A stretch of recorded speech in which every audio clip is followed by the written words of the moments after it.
Yang pertama, takut yang Allah tanamkan pada jiwa secara fitrah itu ketakutan yang wajar. Ketakutan yang wajar sifatnya. Wajar itu ada di tengah. Ya, wa kadzalika ja'alnakum ummatan wasata. Quran surah ke-2 ayat 143. Demikian kami jadikan kalian umat yang pertengahan. Ya. Jadi saya ingin menunjuk kata wasatonya di sini. Ya, walaupun ini menunjuk kepada sikap, saya ingin tunjukkan pertengahannya. Jadi tengah-tengah ini maksudnya adalah hal yang wajar.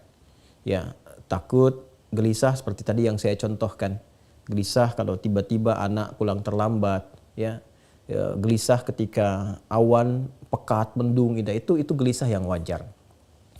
Ini bisa kita tarik ke kanan, bisa kita tarik ke kiri.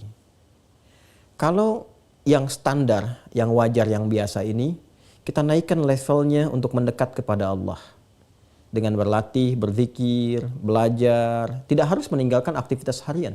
Karena kerabat-kerabat, sahabat-sahabat Nabi pun, yang pebisnis, yang politisi, itu kan? Yang diplomat, yang birokrat, itu banyak.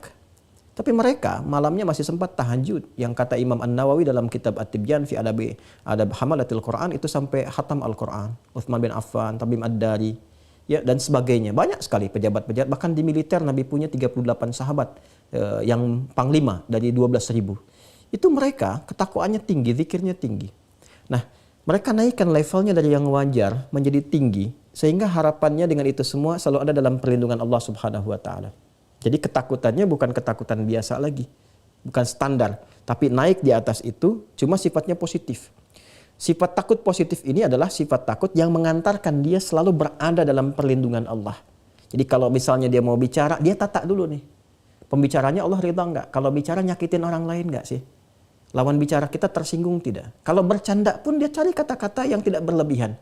Nah itu adalah penjagaan. Jadi yang keluarnya itu outputnya selalu yang baik. Ya, tapi jiwanya terkontrol dalam keadaan tenang. Itu yang positif. Kalau negatif, dari yang wajar tadi yang tengah-tengah, itu terbawanya apa yang disebut sekarang dengan anxiety itu. Kegelisahan yang tidak wajar. Sedikit-sedikit gelisah. Sedikit-sedikit penasaran. Sehingga yang keluar dari situ apa? Pertanyaan-pertanyaan yang tidak wajar. Ya, pikiran-pikiran yang tidak wajar. Sehingga memberikan bahkan beban kepada pikiran, bukan ketenangan. Karena normalnya kalau dia menjadi khasyah yang positif atau khauf yang netral, itu pikiran nggak terbebani. Masih biasa. Tinggal dia berikhtiar mengatasi itu. Tapi kalau sedikit-sedikit dia mendapatkan kegelisahan yang memberikan beban kepada pikiran, itu was-was dari syaitan. Yaitu was-was. Dan setan memberikan ketergesa-gesaan. Innamal ajalatu minasyaitan, kata Nabi. Ketergesa-gesaan itu dari setan. Ya, untuk bersikap dan sebagainya. Maka bagaimana keluar dari situ?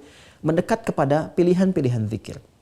Ya, yang pertama adalah membangun kekuatan keyakinan dengan Allah. Berlindung, kata Nabi, kepada Allah dari godaan setan. Anda bisa mengatakan satu di antara doa yang Anda bacakan, Rabbi inni a'udzubika min hamazatis syayatin wa a'udzubika rabbi ayyahdurun. Jadi kalau sedang hadir kegelisahan-kegelisahan, apa yang orang kenal dengan anxiety misalnya, ya, kegelisahan yang tidak wajar, yang tadi saya sampaikan ke aspek ke sebelah kiri, maka segera permohon kepada Allah berlindung. Ya Allah, aku berlindung kepadamu dari kehadiran setan yang memberikan was-was dan kegelisahan yang tak wajar.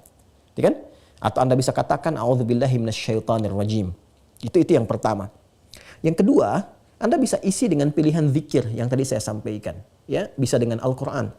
Berwudu, buka mushaf, menghadap kiblat, baca Quran. Itu untuk melatih. Ya, sehingga lekat dengan Quran, lekat dengan Quran, lekat dengan Quran. Minimal Anda berusaha untuk membaca dan membaca.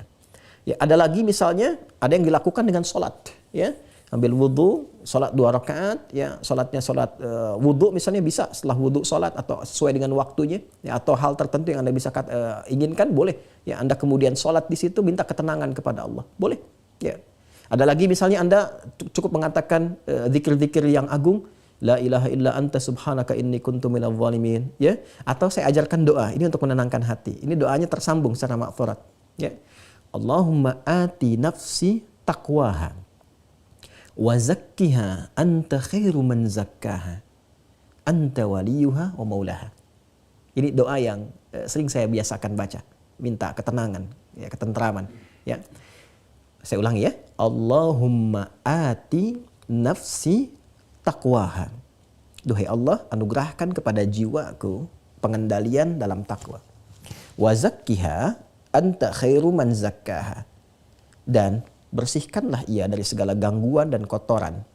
Karena engkaulah yang maha untuk melakukannya. Anta waliyuha wa maulaha. Engkau pemilik dan pengendalinya. Saya ulang ya. Allahumma ati nafsi taqwaha wa zakkiha anta khairu man zakkaha anta waliyuha wa maulaha. Itu doa asalnya. Kalau dihadapkan pada situasi yang besar, yang berpotensi melahirkan kegelisahan, ini bukan muncul dari kita tiba-tiba, tapi hal yang besar yang akan kita hadapi, menghadap seseorang, menghadap ini, dan berpotensi kita agak khawatir atau takut, maka baca doanya Nabi Musa. Ya, yang di surat Thaha itu, Rabbi shrahli sadri wa yassirli amri wahlul 'uqdatam min lisani yafqahu qawli. Nah, itu diantaranya.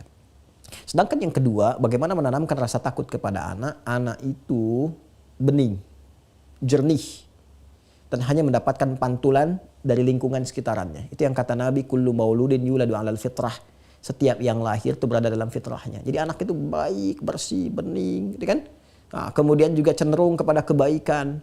Tapi fa'abawahu, lingkungan sekitaran, yuhawidanihi au yunassiranihi au yumajjisani, memberikan pengaruh kepada dia. Nah, maka hal terbaik kata Al-Quran, ya Al-Quran dulu, menjadikan anak itu dekat dengan Allah, takut kepada Allah yang positif tadi itu, bentuk lingkungan di keluarga yang baik. Orang tuanya dulu praktekkan. Ya, sholat, berjamaah sama-sama, ayah jadi imam, ibu ada di situ, anak melihat, mencontoh. Ngaji Quran, ngaji dulu bareng-bareng. Jadi kalau orang tuanya minta, tapi orang tuanya nggak pernah ngaji, anak akan melihat. Itu yang dimaksudkan. Jadi lingkungan ditata, soleh dulu. Itu spirit Quran surah ke-3 Ali Imran ayat 35 sampai 37.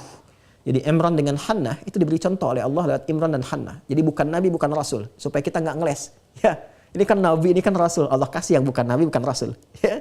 Imran dengan Hannah kompak. Menyiapkan diri bahkan dari sejak mengandung Hannah. Ya, cuma kadar Allah nanti Imran meninggal kan. Imran meninggal duluan. Ya, Hannah melahirkan Maryam. Tapi amanahnya dijaga.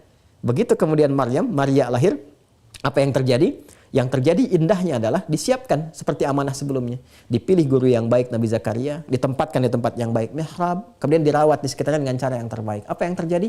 Jawabannya fataqabbalaha rabbuha biqabulin hasanin wa ambataha nabatan hasana. Selanjutnya, ketika orang tua benar-benar berikhtiar seperti tadi yang disampaikan, harta berikan yang halal, doa minta kepada Allah, ayat 36-nya berdoa, doa minta kepada Allah Subhanahu wa taala, berikan harta yang halal, bangun lingkungan yang kondusif, cari guru yang baik, biarkan selanjutnya kata Allah, saya yang menjaga anak itu berada dalam penjagaan yang terbaik.